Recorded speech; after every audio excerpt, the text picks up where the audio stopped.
I was 74 when the black day came. My son, my blood, my pride, rested his hand gently on my shoulder and softly said, "Mom, it would be better for you in a special facility." He called it care. He said I was confused, forgetful, in need of supervision. They took my keys, quietly counted my accounts, gathered my documents and tucked them into briefcases with latches. Then, they signed something at my bedside and disappeared, as if I had died. 2 years, no calls, no postcards, no eye to eye. I lived among strangers, between gray walls and identical dinners. I listened to the drip of an IV in the room next door. I hid my memory in the folds of silence. And then, one day, they came back, but I wasn't waiting anymore. If this story resonated with your soul, click subscribe and let me know in the comments which city or country you're listening from. I'm truly curious to know where you're tuning in from. My name is Grace Milton, and I was 74 years old the day I realized something in my mind had started to flicker. It wasn't dramatic. No forgotten names, no lost keys, no wandering in confusion down unfamiliar roads. It was quieter than that. A word slipping just out of reach during a conversation. A grocery item I'd meant to buy and had walked right past. A moment when I opened the fridge and forgot why. I had spent my life teaching people how to navigate the mind's edges. I was a psychiatrist for nearly 4 decades, most of them spent in a small private practice in Madison, Wisconsin. I had seen what real cognitive decline looked like. I had held the hands of patients and their families as they faced it head-on. I knew what it wasn't. I knew this wasn't that. Still, I took it seriously, so I started making lists. Not just grocery lists or appointments. I cataloged everything: where I left my keys, what medications I took each day, what conversations I had, even the weather. I kept a large leather-bound journal by the kitchen table, and each morning began with an entry. February 12th, 8:15 a.m. cloudy. Slept well. Took 1 pill, amlodipine. Coffee with cream. No sugar. Called pharmacy for refill. Left keys on hallway table. It wasn't fear that made me do it. It was habit. Precision had been my life's work. The difference now was that the subject of study had become me. My son Paul visited most Sundays. He lived a few hours away in Minneapolis with his wife Erica and their 2 teenage sons. He was always polite, always brisk, the kind of man who lived with a Bluetooth earpiece in one ear and a schedule broken into 15-minute increments. He had a good job, some kind of executive role in a tech company I could never quite understand. I only knew it kept him busy. He brought food when he came: frozen casseroles Erica had made, paper bags of groceries, sometimes pastries from a bakery he liked. He always seemed in a rush to get back. He'd say things like, "I don't want to get caught in traffic," or "I've got a call in an hour." I never took it personally. That was just who he'd become. On one of those Sundays, he noticed the notebook. "What's this?" he asked, flipping through it. I told him I was keeping track of things, that sometimes I misplaced details, and it helped me stay organized. He nodded, but his mouth tightened. He flipped a few more pages, then closed it. "You sure you're okay living here alone?" he asked. I told him I was fine. The following week, he returned with Erica. She walked through the house like a realtor, commenting on the stairs, the lighting, the clutter. She asked about my prescriptions, my routine, my insurance. It wasn't rude exactly, just clinical, measured. That night, I wrote in my journal, March 3rd. Erica asked about the rugs, suggested removing them. Paul was quieter than usual. Something has shifted. A few weeks later, Paul came alone. We sat in the kitchen drinking tea. He didn't touch his. He watched me instead, studying, evaluating. When he finally spoke, it was with that careful, practiced tone I recognized from my sessions with patients who were about to deliver bad news. "Mom," he said, "I've been doing some research. There are some wonderful places now. Not institutions, homes, warm, clean, supportive. You'd still have your space, but also help, just in case. I asked if he thought I wasn't managing. He said it wasn't about that. It was about being proactive. I smiled and thanked him for his concern. After he left, I sat at the table for a long time, staring at the page in my notebook. April 1st. Paul suggested I consider supportive living. No specific concerns listed. Motivations unclear. After that, things moved fast. Too fast. He began calling more often, asking for updates on bills, on my medical visits. Then he asked for passwords, just in case, he said. He offered to help with my finances. I declined. He insisted it was temporary. That night, I opened a second notebook. This one wasn't for symptoms or forgetfulness. It was for patterns. I wrote down every interaction, word for word when I could remember it. Dates, times, names. I scanned copies of every financial document, every piece of mail, every login change. I stored the files in a cloud folder under a name only I would recognize. I backed everything up twice. If there was one thing I understood better than anyone, it was that memory is power, and people only try to take it from you when they believe you don't know how to fight for it. I knew what they saw when they looked at me now. A woman who had crossed the invisible line into fragility, who had become a weight to shift, not a presence to honor. But I wasn't fragile. I was precise, and I was watching. It happened faster than I expected. One moment I was in my home, the next I was being wheeled into a room that smelled of bleach and linen, a clipboard resting on my lap, and a signature already scrawled where my name should have been. They called it temporary and transitional care. They said it was just until we figure things out. But I knew better. I had spent a lifetime decoding euphemisms. The facility was called Willow Pines, tucked behind a shopping plaza on the outskirts of town. It looked like a boutique hotel from the outside, stone facade, carefully manicured flower beds, a little fountain at the entrance. But once inside, it was unmistakably clinical. The halls were wide, the colors muted. Every surface was designed to be wiped clean. They gave me a room on the second floor, at the end of a quiet hallway. It was furnished in pale beiges and soft greens, the kind of colors meant to soothe without stimulating.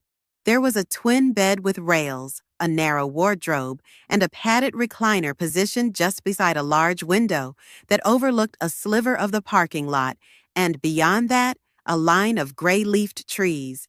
It wasn't unpleasant, but it wasn't home. The staff were kind in a practiced way. They smiled with their mouths, not their eyes.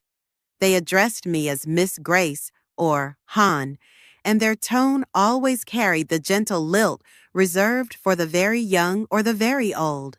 They asked if I wanted help dressing. They asked if I remembered what day it was.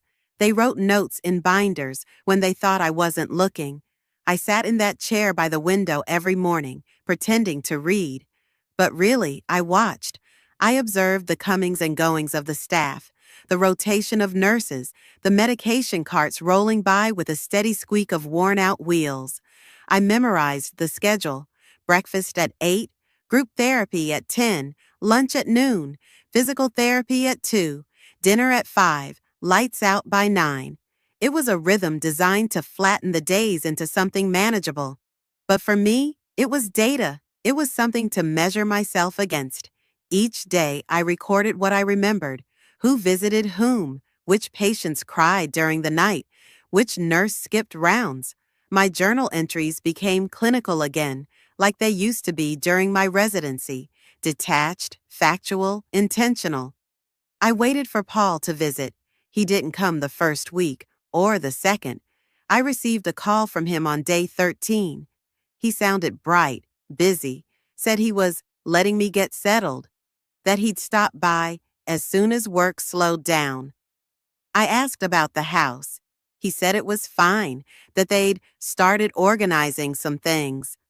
I could hear Erica in the background, laughing at something on the television.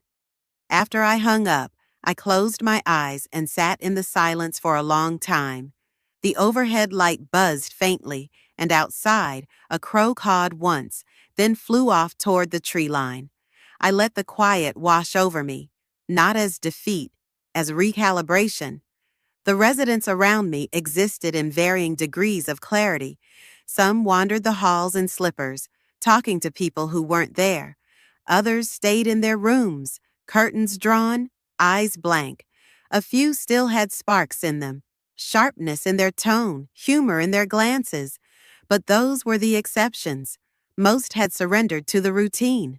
I refused. Every day I dressed myself. Every day I wrote. Every day I stretched my mind with crossword puzzles and read the local paper front to back, circling inconsistencies in red pen. I corrected the nurse when she misquoted the date. I reminded the therapist of a patient's allergy when she forgot to check the chart.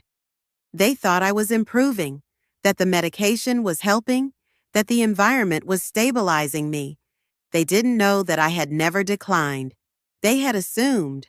Because I was quiet, because I was old, because I hadn't protested when they packed my things, when they drove me here, when they kissed my forehead and said, "It's only for a little while." But the truth was, I let them bring me here, because sometimes, to reclaim something, you first have to let it go, just long enough for the other side to believe they've won. And so I waited.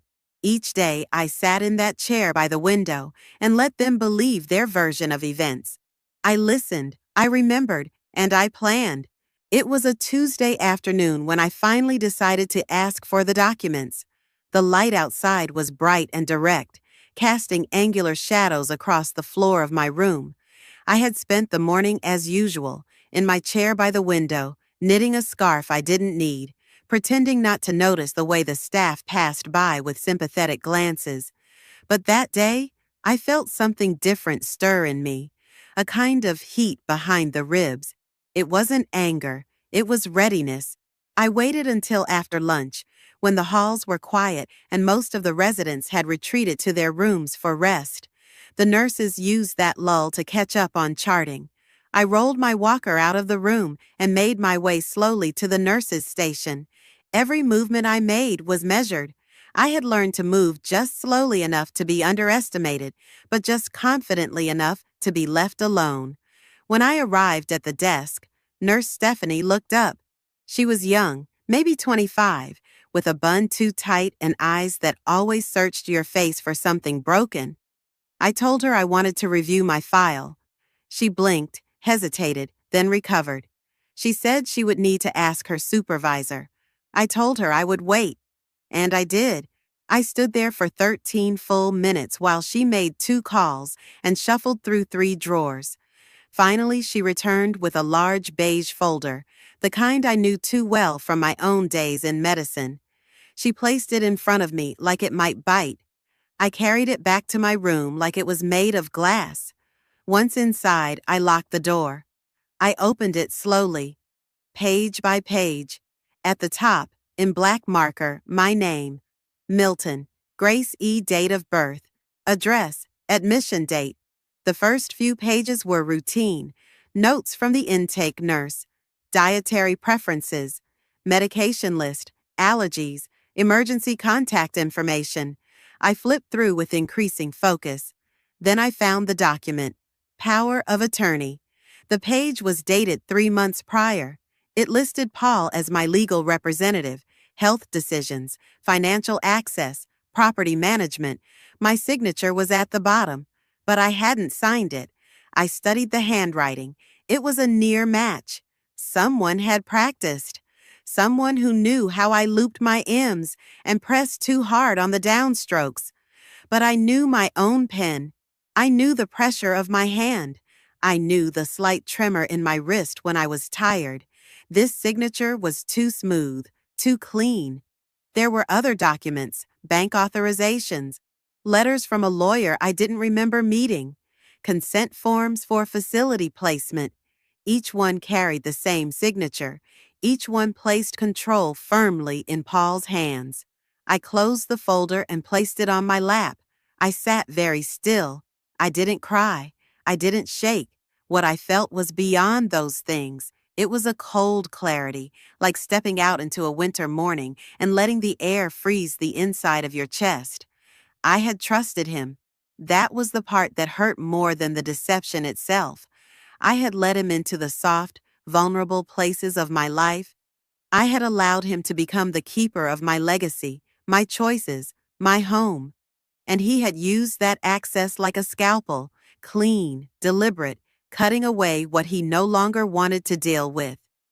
I stayed in that chair until the light shifted across the room, until the folder in my lap felt heavy with everything it contained. Then I got up. I pulled my own notebook from the drawer, my journal, my record, my lifeline. I began copying every detail, dates, names, witnesses. I photographed each page with the small tablet the facility allowed residents to use for email and video calls. I uploaded everything to a private cloud account I had created weeks ago.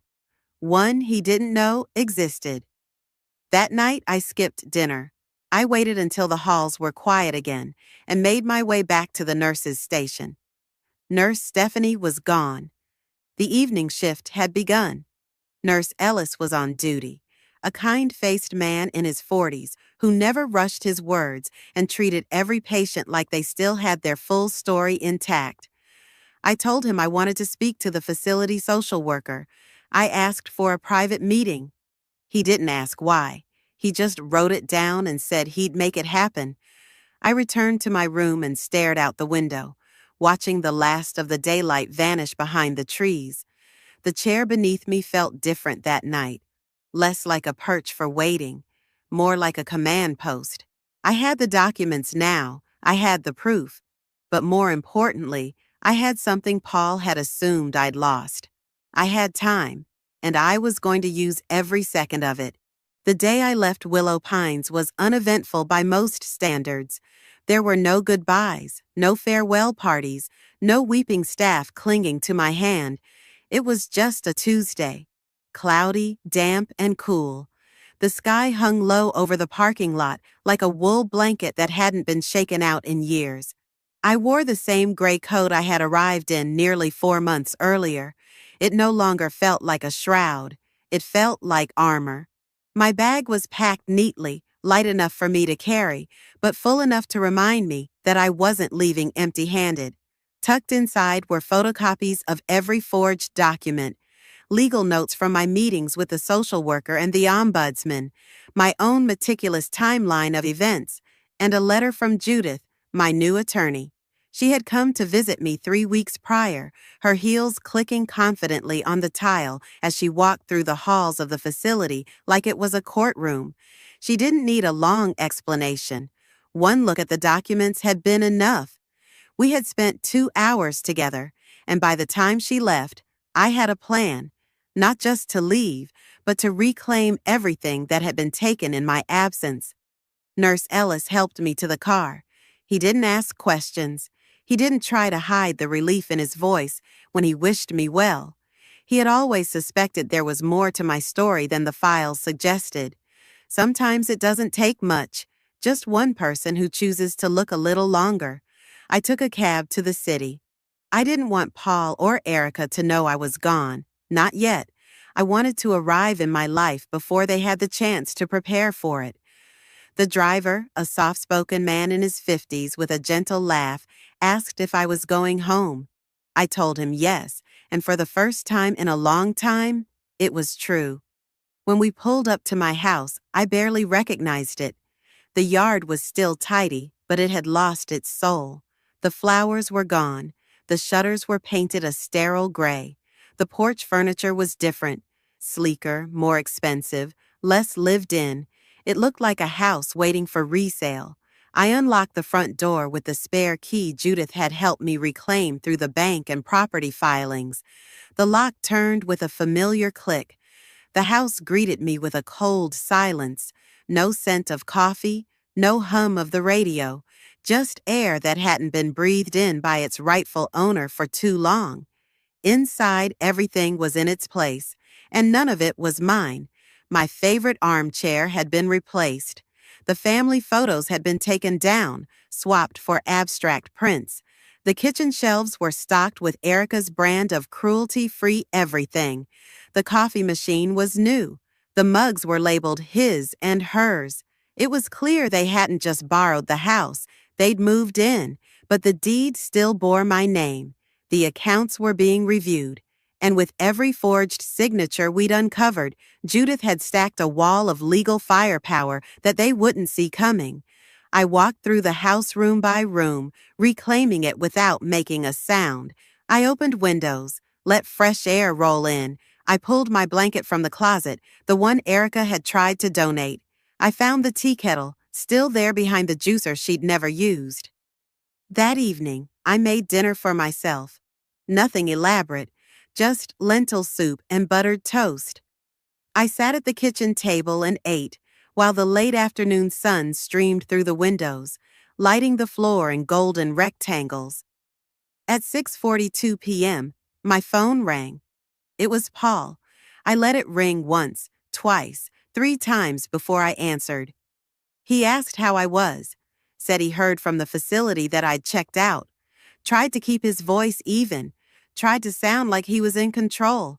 I told him I was home. He went quiet. Then he asked what I meant. I said it again. I'm home. He didn't respond right away. When he finally did, his words were careful, polite. He said he and Erica were planning to visit next week anyway, that they had something to discuss. He asked if I would be available. I told him I'd have to check my schedule. Then I hung up. I sat in the silence after the call, holding the warm ceramic of my teacup.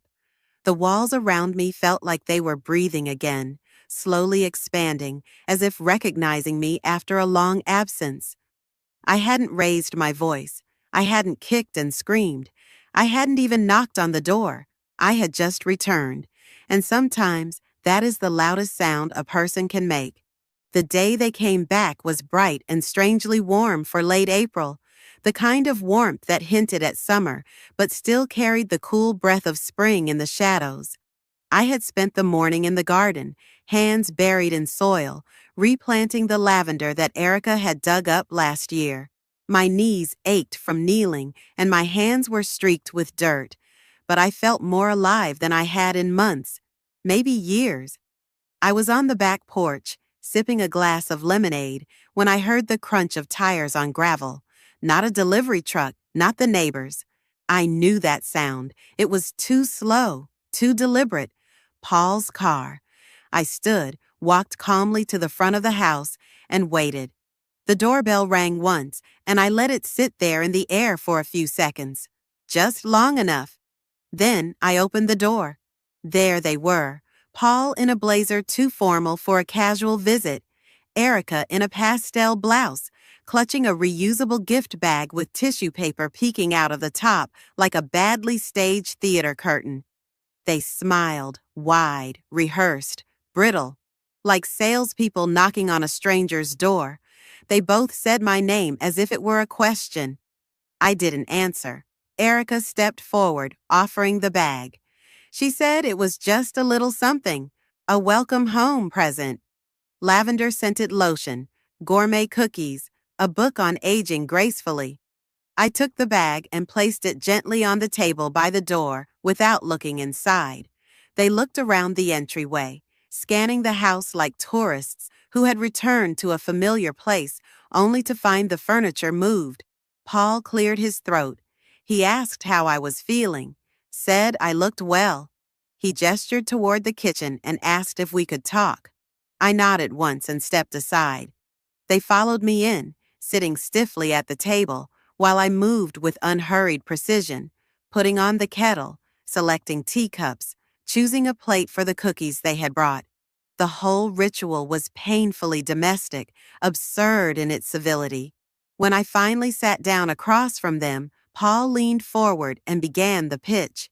He said he and Erica had been thinking a lot about the future, about transitions, about how important it was to ensure comfort and stability in the years to come. He said they wanted to revisit the estate plan, not because they were concerned, but because things had changed. Because life is unpredictable. He used all the language I'd heard 1,000 times in my profession: soft manipulation, framed as concern, the language of caretakers who had long since ceased to care. I listened. I didn't blink. Then I asked the question I had rehearsed 100 times. Who are you? Their faces changed at once: confusion, disbelief, panic. Paul smiled awkwardly and repeated his name. I tilted my head as if hearing it for the first time. Erica said they were here to help me, that they were family, that they loved me. I looked at her with a slow blink. Then I asked again, "Who are you?" The silence that followed stretched thin and taut. Paul's voice cracked as he said, "Mom, don't do this." I smiled faintly, the way I used to with patients who were trying to control the narrative. "I'm sorry," I said slowly, carefully. "I don't recognize you." He looked at me then, really looked. His eyes scanned my face, my hands, my posture, and I saw the moment it clicked. Not that I had lost something, but that I hadn't.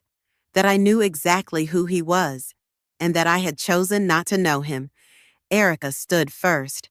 Her lips were pressed so tightly together they had turned white. She grabbed the gift bag and muttered something about miscommunication. Paul followed, slower, as if his legs weren't entirely cooperating. They didn't say goodbye. I watched through the front window as they got into the car. Paul sat in the driver's seat for a long time before starting the engine, his head tilted forward. Erica stared straight ahead. When they finally pulled away, I closed the curtain and returned to the kitchen. The tea had gone cold. I poured it out, made a fresh pot, and took it to the back porch. The sun was still warm, the air thick with the smell of turned earth and the soft rustle of the wind through the trees. I sipped slowly and listened to the silence. Not empty silence, but the kind that follows a storm, the kind that tells you it's over. The letters came first, typed, formal, delivered in thick cream-colored envelopes that bore the sharp scent of cologne and legal ink. The first was from Paul, or rather from his lawyer. It used words like concern and clarification and hinted that there may have been confusion regarding certain legal filings. It said they were open to dialogue, to revisiting arrangements, and hoped to avoid escalation. I placed the letter in a drawer with the others I had begun collecting. The next came 2 days later, this one from a different attorney, one I didn't know. It referenced my state of mind, questioned my capacity, and implied there were individuals in her life who may be influencing her decisions. It was dressed up in legal politeness, but bled condescension through every line, as if the mere fact of my age invalidated my autonomy, as if having been quiet once meant I was voiceless forever. I didn't reply to either letter. I forwarded them to Judith instead. She read them, made a few annotations in red ink, and said they'd make excellent additions to the file. She smiled when she said it, a tight, knowing smile, the kind that says they made their move too early. Then came the calls, blocked numbers, voicemails left in hushed tones. Sometimes it was Paul, sometimes Erica. A few were from names I didn't recognize, friends of theirs, colleagues, distant relatives I hadn't heard from in years. All of them carried the same script: concern for my well-being, surprise at my recent behavior, hopes that I would reconsider certain actions. Each message followed the same pattern: sympathy laid over manipulation. They spoke as if I had drifted, as if I had wandered away from reason, as if my silence was not a choice, but a symptom. But I knew the truth. They weren't reaching out because they were afraid I was unwell. They were reaching out because they had realized I was no longer under control. One afternoon, 2 women showed up at my door. Strangers, mid-30s, blazers and clipboards. They said they were from Adult Protective Services, that there had been a report filed about a possible cognitive decline, that they were here to make sure I was safe in my environment. I invited them in with a smile. I made them tea. I answered their questions calmly, directly, without hesitation. I listed the date, the time, the last 4 presidents, and the name of every medication I'd ever taken. I showed them my journals, the cloud backup, the notarized letters from Judith, the documentation of forged signatures, the transcripts of voicemail threats, the withdrawal notices that had been reversed by the bank after our audit. By the time they left, they were flustered and apologetic. One of them said she admired my organization. The other said, "You're sharper than most people half your age." I thanked them both and walked them to the door. They never returned. Later that evening, I stood by the front window and watched the trees sway under the fading sun. The light bled orange through the blinds, casting thin shadows across the floor. The phone rang twice that night. I didn't answer. It stopped by the third ring each time. I knew they'd try again. Desperation comes in waves. I thought about all the times I had been dismissed in that facility, spoken over, redirected, told to rest, to trust, to sit down. I thought about how often women my age are treated like fragile pages in a book no one wants to read anymore. And I thought about how I had played into that belief, intentionally, how I had folded into their assumptions, let them believe I was fading, let them take what they thought was theirs. Because when people see you as weak, they stop looking closely. They stop preparing for the moment you stand up. I sat at my table and wrote another letter that night. Not to them, to myself. A kind of record, a reaffirmation. I signed it at the bottom and sealed it in an envelope. Grace Milton, May 3rd. Not confused, not forgetful, not gone, present, watching, remembering. And I would keep remembering, even if they wished I wouldn't, even if it unsettled them. Because when they came to my door now, they weren't family. They were strangers, and I was no longer afraid of them. The unraveling began not with a confrontation, but with silence. Not mine, Paul's. For weeks his voice had flooded my voicemail. His emails had cluttered my inbox. His lawyers had circled me like moths to a flame they never understood. But then, all at once, it stopped. No messages, no letters, no sudden visits or calls from unfamiliar numbers. At first, I assumed it was strategic, a pause, a regrouping, the eye of the storm. But then Judith called. Her voice was calm, but I could hear the satisfaction threading through each word. She had received a letter from Paul's attorney, an official notice withdrawing all pending inquiries into my competency. No explanation, no apology, just a retreat disguised as resolution. She said it was the cleanest surrender she'd seen in years. I hung up the phone and let the stillness of the house answer for me. That same day, I walked to the mailbox and found an envelope addressed in Paul's handwriting. It was thick, heavy with things he hadn't said out loud. I didn't open it. I didn't need to. I placed it in a drawer beside the forged documents, the revised will, and the list I had once kept of every betrayal, every silence, every moment they'd left me behind. Let him live with the weight of his own words. Days passed. The neighborhood bloomed into late spring, everything green and flushed with warmth. The maple in the backyard filled out its canopy, casting wide pools of shade across the grass where I liked to sit in the afternoons. The breeze carried the scent of lilacs from the bush I'd planted years ago, the one Erica nearly chopped down to make room for her patio furniture. The life I had reclaimed became routine again, but not mundane. Each morning I brewed my coffee with quiet joy. I filled bird feeders, walked to the market, greeted the neighbors who still remembered who I was and hadn't once questioned my mind. I rejoined a book club, volunteered at the local library. I taught a short writing course at the community center on Saturday mornings. Just 8 people sitting in a circle, telling stories that mattered to no one but us. And then came the news. A friend from the library mentioned she'd seen Paul in the courthouse, said he looked thinner, nervous, said his name had been called in connection to a financial dispute. I smiled politely and said nothing. Later that week, I called Judith. She confirmed what I had already suspected. There was trouble, not dramatic, not criminal, yet, but enough to rattle the ground beneath him. A failed investment, a few misappropriated funds. One of his partners had filed a complaint. The firm was under audit. Judith asked if I felt vindicated. I told her I felt nothing at all. The truth was, watching someone fall doesn't bring peace. It doesn't undo what they did or repair what they destroyed. It simply removes the illusion that they were ever untouchable, that they were ever above consequences. I wasn't interested in revenge. I wasn't interested in watching him sink. I just wanted distance, a clean line. The sound of his unraveling was just that, sound, and I had learned to live without listening for it. One afternoon, Erica showed up at my door, alone.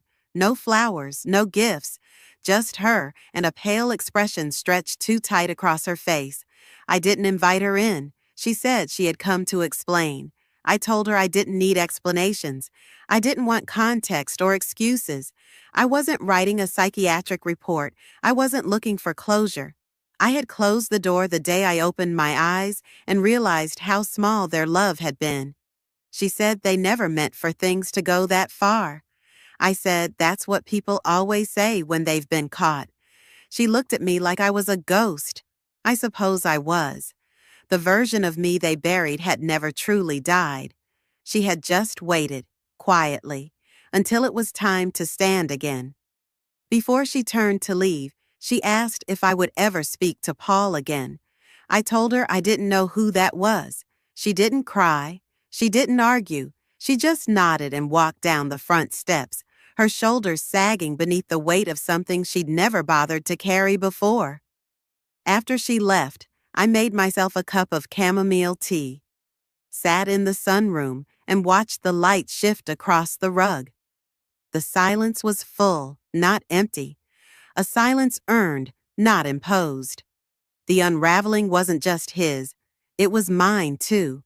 The unraveling of fear, of guilt, of the tight, constricting narrative that said I owed them anything just because we shared a name. That narrative was gone now. Thread by thread, I had pulled it apart, and what was left behind was simple. Me, still here, still whole. The house was never silent anymore, not really. It breathed with me now. The old wood floors creaked in familiar ways. The pipes groaned in the walls when the hot water started. The wind knocked against the front windows in the same rhythm it always had. It was not the silence of emptiness. It was the silence of presence, a lived-in quiet, grounded and honest. I had taken back every room piece by piece. I rearranged the furniture not to erase their memory, but to remind myself that this space was mine. I changed the curtains in the kitchen, planted fresh herbs in the windowsill, moved my reading chair into the sunniest corner of the living room. I bought new linens in soft greens and blues and donated the stiff hotel-style bedding Erica had chosen. Even my dog-eared books seemed to sigh with relief when I placed them back where they belonged, one by one, on the old shelves Harold built with his own hands. I spent more time in the garden than I ever had before. There was a satisfaction in dirt beneath my nails, in planting something and watching it take root. I grew tomatoes, basil, lavender, and a line of marigolds that ran along the fence like a ribbon of gold. Neighbors stopped to admire them. Some waved. A few even brought their dogs to sit and chat while I watered the plants. I had become part of the neighborhood again, no longer the woman who'd gone away for a while, but the one who had returned and stayed.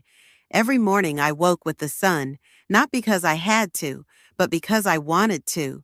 The rituals I kept were small but meaningful. A fresh cup of tea, the paper spread out across the table, a short walk to the corner cafe for a croissant I didn't need, but always enjoyed. I began writing again. Essays, mostly, pieces for a local newsletter, and the occasional letter to a friend I hadn't seen in years. I even joined a memoir writing group at the community center. I didn't write about what had happened, not yet, maybe never, but I wrote about life, about resilience, about finding yourself not in some grand revelation, but in the quiet act of choosing to stay. I had no desire to revisit the battles. The paperwork had long been filed, the estate settled, the false signatures invalidated. I was the legal owner again, with every account, every deed, every line of inheritance restructured with intention. There was no drama left in it, just fact, just law, and peace. I never opened Paul's last letter. It still sat in the drawer beside my journal, sealed and gathering dust. I had read enough of his words to last a lifetime. What I needed now wasn't explanation. It was air, space, room to grow.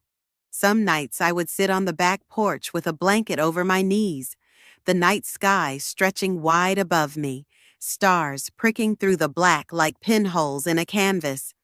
I'd think about how small things could break you if you let them. A missed call, a forced signature, a look from someone who no longer sees you. But I also knew that small things could restore you too. A flower blooming in a crooked pot, the sound of the kettle just before it whistles, the shape of a name said without agenda. Once I would have called this survival. Now I called it life. People often think home is where your family is, that it's blood, or tradition, or walls filled with laughter. But I had learned that home is something quieter. It's where your choices live. It's where you're allowed to be entirely yourself, without needing permission. Home is not just where you're loved, it's where you're remembered, especially by the one person who must never forget you, yourself. I was no longer waiting for someone to return, no longer hoping for an apology or an acknowledgement or even closure. I had found all of that in the way the afternoon light filtered through the oak tree out front, in the scent of clean sheets, in the way the front door clicked shut when I locked it from the inside and finally knew I was safe. This house had always been mine, but now it was my home again, and this time I wasn't leaving.